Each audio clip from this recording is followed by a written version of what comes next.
Dear students, कैसे हैं आप सब? होप यू आप सब अच्छे होंगे, स्वस्थ होंगे और लॉकडाउन के निर्देशों का भली भांति पालन कर रहे होंगे। ओके वेल, टुडे आज हम इस ऑडियो में डिस्कस करेंगे कोरिलेशन या सहसंबंध। स्टूडेंट्स, सभी क्षेत्रों में, चाहे वो सामाजिक हो, आर्थिक हो, राजनीतिक हो या वैज्ञानिक क्षेत्र से जुड़े हुए हों, दो या दो से अधिक विभिन्न चरों के बीच में परस्पर संबंध पाया जाता है। अर्थात अगर एक श्रेणी में, चर में या समंक माला में परिवर्तन होता है तो परिणाम स्वरूप दूसरी श्रेणी, चरों या समंक माला में भी परिवर्तन परिलक्षित होता है। दो चरों या दो समंक मालाओं में इस प्रकार की परस्पर आश्रितता, अर्थात जो दो चरों के बीच में इंटरडिपेंडेंसी पाई जाती है, उसका विधिवत सांख्यिकी अध्ययन सहसंबंध के सिद्धांत के अंतर्गत किया जाता है। इसको डिफाइन करते हुए प्रोफेसर किंग कहते हैं, correlation means that two series और groups of data there exist some causal connection. अर्थात उनके परिभाषा के अनुसार दो श्रेणियों अथवा समूह के बीच कार्यकरण संबंध को सहसंबंध कहते हैं। अर्थात वो चाहे दो श्रेणियां हैं या दो चर हैं, उनके बीच में कॉजल कनेक्शन का मतलब होता है कि एक कारण है और उस पर हम जो दूसरा वेरिएबल है वो उसका प्रभाव है। समाजशास्त्र में जैसे कि हमने इसे पढ़ा भी है, इसको कोज एंड इफेक्ट रिलेशनशिप कहते हैं। दो चरों के बीच में पाई जाने वाली इस कोज एंड इफेक्ट रिलेशनशिप को ही हम सहसंबंध कह सकते हैं। प्रोफेसर बोर्डिंगटन ने भी इसको परिभाषित करते हुए कहा है, जब दो या दो से अधिक समूह अथवा समंक श्रेणियों के बीच एक निश्चित संबंध होता है तो उसे सहसंबंध कहते हैं। अर्थात दोनों दो श्रेणियों के बीच में एक निश्चित संबंध पाया जाता है। So on the basis of this definition we can say statistical techniques with the help of which we study the extent, nature and significance of association between the two or more variables is known as correlation। अर्थात एक example से हम इसको देख सकते हैं, जैसे किसी वस्तु की मांग, किसी वस्तु की कीमत बढ़ने से उसकी बाजार में जो मांग है वो घट जाती है या बढ़ जाती है। जब हम इन दो चरों के बीच में दो चरों के बीच का संबंध का अध्ययन करना चाहेंगे तो उसे हम सहसंबंध कहते हैं। नेक्स्ट हम डिस्कस करेंगे सहसंबंध के प्रकार। सहसंबंध के प्रकार तीन क्राइटेरिया के आधार पर, फर्स्ट है परिवर्तन की दिशा के आधार पर, सेकंड है परिवर्तन के अनुपात के आधार पर और थर्ड है चरों की संख्या के आधार पर हम इसको कैटेगराइज कर सकते हैं। जैसे कि फर्स्ट है परिवर्तन की दिशा के आधार पर। ये दो प्रकार का हो सकता है, धनात्मक सहसंबंध, पॉजिटिव कोरिलेशन, अर्थात इसको प्रत्यक्ष डायरेक्ट कोरिलेशन या प्रत्यक्ष सहसंबंध भी कहा जाता है। When the value of one variable increase as the value of other increase, this is known as positive correlation। अर्थात दोनों चरों में वृद्धि जो है वो एक ही दिशा में होती है। अगर हमारे पास x और y दो चर हैं, अगर x में वृद्धि होती है तो y में भी वृद्धि होगी, यानी कि दोनों में जो इंक्रीज है या डिक्रीज है उसकी जो डायरेक्शन है वो सेम होती है। फॉर एग्जाम्पल, अगर हम ये देखना चाहते हैं कि एक हमारे पास जो चर है वो बेरोजगारी है और दूसरा वेरिएबल जो है वो अपराध की दर है, तो अगर बेरोजगारी के बढ़ने से अपराध की दर बढ़ जाती है तो इन दोनों चरों के बीच में, इन दोनों वेरिएबल्स के बीच में हम कह सकते हैं कि पॉजिटिव कोरिलेशन है। नेक्स्ट आता है ऋणात्मक सहसंबंध या इसको नेगेटिव ऋणात्मक सहसंबंध या इसको हम इनडायरेक्ट कोरिलेशनशिप भी कहते हैं। जब दो चरों में विपरीत दिशा में परिवर्तन होता है तो उसको हम ऋणात्मक सहसंबंध कहते हैं। अर्थात when the value of one variable decrease as the value of another increase to form an inverse relationship, this is known as negative correlationship।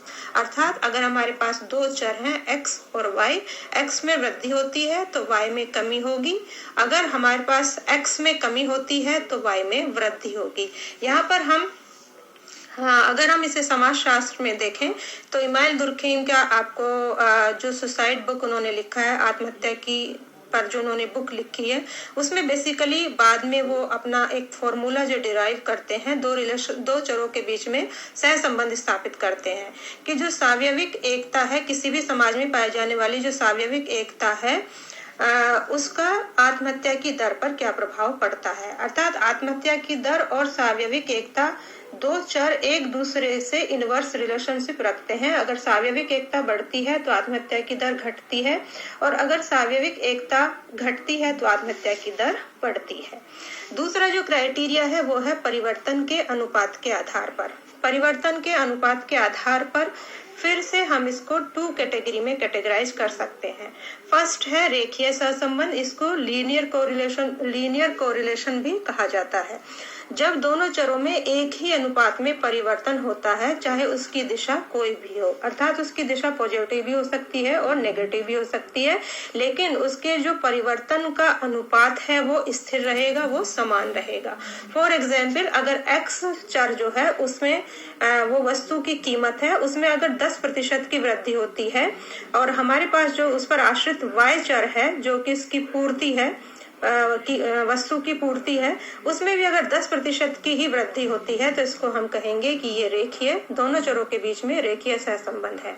अर्थात x में भी अगर 10% की वृद्धि हो रही है और उस पर आश्रित y चर में भी 10% की वृद्धि हो रही है, तो ये जो एक स्थिर अनुपात में दोनों चरों में परिवर्तन हो रहा है, इसको हम रेखीय सहसंबंध कहेंगे।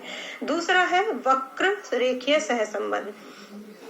जब परिवर्तन का अनुपात समान ना होकर अलग अलग हो, जैसे अगर कीमत में 10% की वृद्धि हो रही है x में, और उस पर आश्रित y जो है, जो मांग है, अगर उसमें 20% की वृद्धि हो रही है या 5% की वृद्धि हो रही है, 30% की वृद्धि हो रही है, जो जिसका की जो परिवर्तन है वो स्थिर नहीं है, परिवर्तन का जो अनुपात है वो स्थिर नहीं है, या उसी रेशो में वो घट और बढ़ नहीं रहा है जिस रेशो में वो x में घट और बढ़ रहा है, तो इसको हम कहेंगे वक्र रेखीय सहसंबंध। तीसरा क्राइटेरिया आता है चरों की संख्या के आधार पर। चरों की संख्या के आधार पर इसको हम 3 कैटेगरी में कैटेगराइज कर सकते हैं। फर्स्ट वन है सरल सहसंबंध, सिंपल कोरिलेशनशिप। जब केवल हम सिंपली दो चरों के बीच में एक संबंध को देखना चाहते हैं तो उसको हम सरल सहसंबंध कह सकते हैं। फॉर एग्जाम्पल, जैसे कीमत बढ़ने से मांग घट जाती है, तो यहाँ पर 2 वेरिएबल हैं, एक कीमत, वस्तु की कीमत, और दूसरा वस्तु की मांग। तो वस्तु की कीमत और वस्तु की मांग में अगर हम सहसंबंध देखना चाह रहे हैं तो उसको हम सरल सहसंबंध कहेंगे। दूसरा आता है बहुगुणी सहसंबंध। बहुगुणी सहसंबंध का मतलब है, जैसे कि इसके नाम से ही पता चल रहा है, जब हमें जो सहसंबंध है, कोरिलेशनशिप है, वो हमें 2 या 2 से अधिक चरों के बीच में ज्ञात करनी हो, उसका अध्ययन 2 चरों से ज्यादा के बीच अध्ययन करना हो, तब हम उसको बहुगुणी सहसंबंध कहते हैं। फॉर एग्जाम्पल, हम जो वस्तु की मांग पर कीमत, जो वस्तु की मांग है उस पर हम उसकी कीमत का भी प्रभाव देखना चाहते हैं, उपभोक्ता की रुचि का भी प्रभाव देखना चाहते हैं, और इसके अलावा उपभोक्ता की आय का भी अध्ययन करना चाहते हैं। तो अब हम क्या है कि x जो हमारा है उस पर हम एक से ज्यादा वेरिएबल्स का प्रभाव देखना चाह रहे हैं, तो इसको हम बोलेंगे बहुगुणी सहसंबंध। थर्ड आता है आंशिक सहसंबंध। जब 2 चरों के बीच में हम अध्ययन करते हैं और इसको हम 2 चरों के बीच में हम सहसंबंध ज्ञात करते हैं और बाकी चरों को स्थिर मान लेते हैं, तब हम उसको आंशिक सहसंबंध कहते हैं। कि यहाँ पर हमने वस्तु की कीमत और मांग का सहसंबंध अध्ययन कर लिया, और बाकी जो दूसरे वेरिएबल्स हैं, जैसे उपभोक्ता की रुचि है या उपभोक्ता की आय है, उसको हमने स्थिर मान लिया है, तो उसको हम बोलेंगे आंशिक सहसंबंध। अर्थात इसको अगर हम दोबारा से एक बार देखें तो सहसंबंध के प्रकार 3 क्राइटेरिया के आधार पर, परिवर्तन की दिशा के आधार पर धनात्मक और ऋणात्मक हो सकता है, परिवर्तन के अनुपात के आधार पर रेखीय और वक्र रेखीय हो सकता है, और चरों की संख्या के आधार पर सरल सहसंबंध, बहुगुणी सहसंबंध और आंशिक सहसंबंध हो सकता है। इसके बाद हम डिस्कस करेंगे सहसंबंध गुणांक का मान, सहसंबंध परिमाण। जो दोनों वेरिएबल्स के बीच में सहसंबंध गुणांक का जो मान होता है, उसके आधार पर उनके बीच में जो सहसंबंध है उसको हम इस तरह से देख सकते हैं। अगर उसमें जो स्टूडेंट्स 2 चरों के बीच में जो संबंध है वो पूर्ण है, अनुपस्थित है, या किस स्तर का है, उच्च स्तर का है, मध्यम स्तर का है या निम्न स्तर का है, इसको हम सहसंबंध गुणांक का जो मान है उसके आधार पर निर्धारित करते हैं। और सहसंबंध गुणांक का ये मान जो होता है -1 से लेकर +1 के मध्य होता है, -1 से +1 के मध्य होता है। अगर परिमाण दोनों के बीच में +1 है तो उसको हम कहेंगे पूर्ण धनात्मक सहसंबंध है। अगर दोनों के बीच में -1 है तो उसको हम कहेंगे पूर्ण ऋणात्मक सहसंबंध है। इसी प्रकार से अगर 0 है तो उसको हम कहेंगे अनुपस्थित है। अगर नेगेटिव में भी 0 है तो हम उसको कहेंगे अनुपस्थित है, अर्थात दोनों चरों के बीच में किसी भी प्रकार का कोई सहसंबंध नहीं है। अगर सिमिलरली अगर यह संबंध +0.75 से +1 के मध्य होता है तो ये उच्च स्तर का माना जाता है। सिमिलरली अगर ये -0.75 से -1 के मध्य होता है तो इसको हम उच्च ऋणात्मक सहसंबंध कहते हैं। इसी प्रकार से अगर सहसंबंध +0.25 से +0.75 के मध्य होता है तो इसको हम कहेंगे मध्यम स्तर का धनात्मक सहसंबंध। अगर यह संबंध -0.75 से -0.25 के मध्य होता है तो इसको कहेंगे मध्यम प्रकार का ऋणात्मक सहसंबंध। सिमिलरली अगर 0 से +0.25 के मध्य सहसंबंध होता है तो हम कहेंगे दोनों चरों के बीच में निम्न धनात्मक सहसंबंध है। और अगर यह संबंध -0.25 से -0 के मध्य होता है तो इसको हम कहेंगे निम्न प्रकार का ऋणात्मक सहसंबंध है। तो ये एक श्रेणी है जिसको मैं आपको एक उसमें फोटो के द्वारा शेयर कर दूंगी, जिससे आपको ये जो है क्लियर हो जाएगा। नेक्स्ट हम डिस्कस करेंगे कि जो सहसंबंध है इसका समाज शास्त्र में क्या महत्व है, या समाज शास्त्र में या फिर सामाजिक शोध में या सामाजिक सर्वेक्षण में क्या महत्व है। फर्स्ट पॉइंट है कि इसमें हम 2 या 2 से अधिक चरों के बीच में संबंधों का अध्ययन करते हैं, अर्थात इसी से हम ये ज्ञात करते हैं कि किसी भी समाज में जो विभिन्न वेरिएबल्स हैं, विभिन्न चर पाए जाते हैं जिन पर सामाजिक सर्वेक्षण किया जा रहा है, सामाजिक शोध किया जा रहा है, उन दोनों के बीच में किस प्रकार की इंटरडिपेंडेंसी पाई जाती है। तो बेसिकली जितना भी समाज में जो भी स्टडी की जाती है उसमें विभिन्न 2 चरों या 2 से अधिक चरों के बीच में इस प्रकार का सहसंबंध देख कर ही हम जो है किसी भी घटना का अध्ययन करते हैं। फॉर एग्जाम्पल यहाँ पर हम फिर से इमाइल दुर्खाइम का एग्जाम्पल देख सकते हैं कि जिस प्रकार से इमाइल दुर्खाइम ने आत्महत्या की पर सामाजिक एकता के प्रभाव का अध्ययन किया है कि जो आत्महत्या की दर है वो किस प्रकार से किसी भी समाज में पाए जाने वाली स्वाभाविक एकता के बढ़ने या घटने से प्रभावित होती है। सेकंड आता है इसमें हम जो है सामाजिक व्यवहार या आर्थिक व्यवहार का अध्ययन कर पाते हैं। जब हम 2 या 2 से अधिक चरों के बीच में अध्ययन कर रहे होते हैं, सहसंबंध खोज रहे होते हैं, तो उसी के आधार पर हम ये जानने का प्रयास भी करते हैं कि किसी भी समाज में वहाँ का सामाजिक व्यवहार की दिशा क्या है, दशा क्या है, और आर्थिक व्यवहार की दशा और दिशा क्या है। अर्थात किसी भी समाज में जो सभी इकाइयां होती हैं, चाहे वो आर्थिक क्षेत्र में हो, चाहे वो राजनीतिक क्षेत्र में हो, चाहे वो सामाजिक, सांस्कृतिक, धार्मिक किसी भी क्षेत्र में हो, कोई भी इकाई जो है वो इंडिपेंडेंट नहीं होती है, बल्कि उन इकाइयों के बीच में आश्रितता पाई जाती है, इंटरडिपेंडेंसी पाई जाती है। इस इंटरडिपेंडेंसी को जानने के लिए ही जो है कोरिलेशन या सहसंबंध जो है वो बहुत अधिक उपयोगी होता है।